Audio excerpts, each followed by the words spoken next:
Les points de vue sur l'actualité, c'est maintenant sur Europe 1. Bonjour Natacha Polony. Bonjour Bruce, bonjour Julie Bonjour. et bonjour à tous. Ce matin en une de vos journaux, la victoire, la liesse, l'exaltation.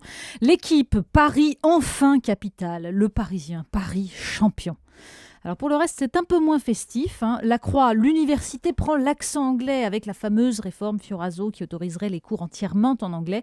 Un débat entre admirateurs de la modernité pragmatique et défenseurs de la langue comme vision du monde. Les Échos, réforme des retraites, Hollande veut aller vite. Le Figaro, Hérault à l'épreuve d'une nouvelle réforme. Et puisqu'il est question de Jean-Marc Ayrault, ce matin, il y a la une de Presse Océan, les confidences de Matignon.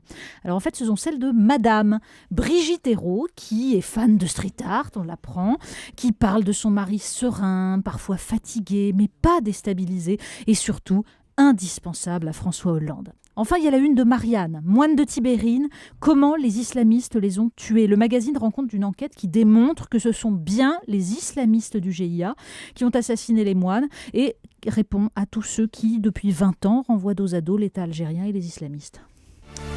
François Hollande, à la une de plusieurs journaux. Oui, parce que autant le dire tout de suite, l'opération Paris Match et l'annonce d'un remaniement prochain n'ont pas transporté les éditorialistes. Dans l'Humanité, évidemment, Michel Guilloux remarque que si nouvel élan il doit y avoir, il ne viendra pas en laissant le pouvoir en tête-à-tête avec les puissances de l'argent.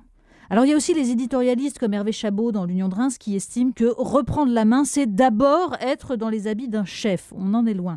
Et enfin, il y a ceux comme Yann Marek dans le Midi Libre qui remarquent un brin ironique que l'unique résultat de cette annonce, c'est que l'on n'a jamais vu autant de ministres inconnus à la télévision.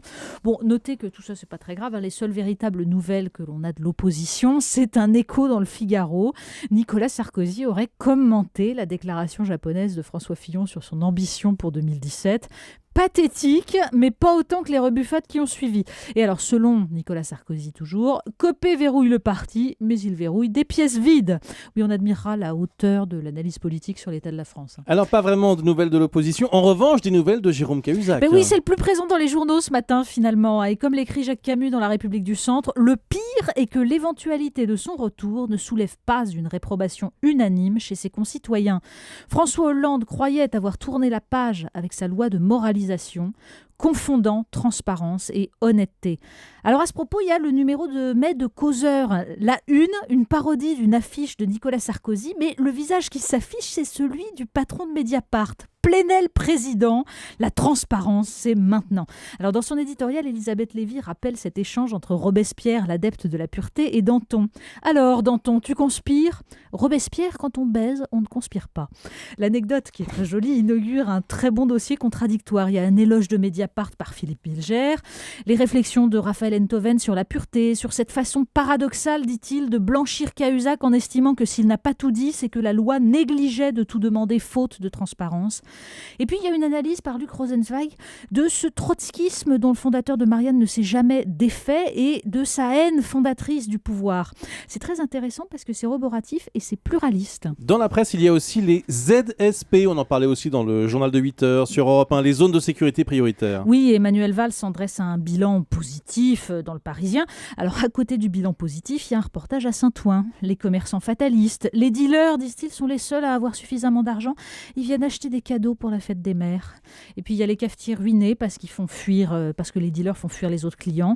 Et puis les halls d'immeubles loués entre 15 000 et 18 000 euros par mois aux revendeurs. Et donc cette impression d'immobilisme. Alors le ministre, lui, prétend répondre aux véritables problèmes des habitants. Alors pour les problèmes des habitants, on lira le reportage du Monde à Villeneuve d'Ascq, auprès de ces habitants de petits pavillons qui se mettent à afficher les photos de leurs cambrioleurs comme un cri de révolte. Dans la banlieue de Lille, nous dit le journal, les Roms sont passés de 600 en 2007 à 3200 aujourd'hui et les habitants font le lien avec l'explosion des cambriolages dans l'indifférence des pouvoirs publics. 2 autres articles dans Le Monde ont retenu votre attention. Oui, également donc ce reportage sur ces jeunes Belges partis faire le djihad en Syrie. Il serait 300 enfants d'immigrés ou jeunes convertis en quête d'identité. Les paroles de leurs parents impuissants, c'est absolument bouleversant. À Bruxelles, dit une mère, ils n'étaient que chômeurs. Et là, c'est toute l'Europe c'est tout ce que l'Europe offre à sa jeunesse. Et puis surtout, cet excellent petit article sur Timelapse, Maps, une application sur Internet qui permet de comparer des photos satellites de la Terre en 84 et en 2012. La transformation du sable en verte prairie en Arabie Saoudite, le bétonnage de la Côte d'Azur, la fonte du glacier Columbia en Alaska. 30 ans et toute notre irresponsabilité que nous recevons en pleine figure. Le clin d'œil du jour. Alors ça, c'est le Figaro qui nous apprend que des chercheurs ont prouvé grâce à une étude qu'un homme avec guitare séduit plus que 100. 2 études indépendantes en fait. L'une grâce à un profil Facebook, et là on précise que les profils de femmes avec guitare n'ont aucun succès en revanche.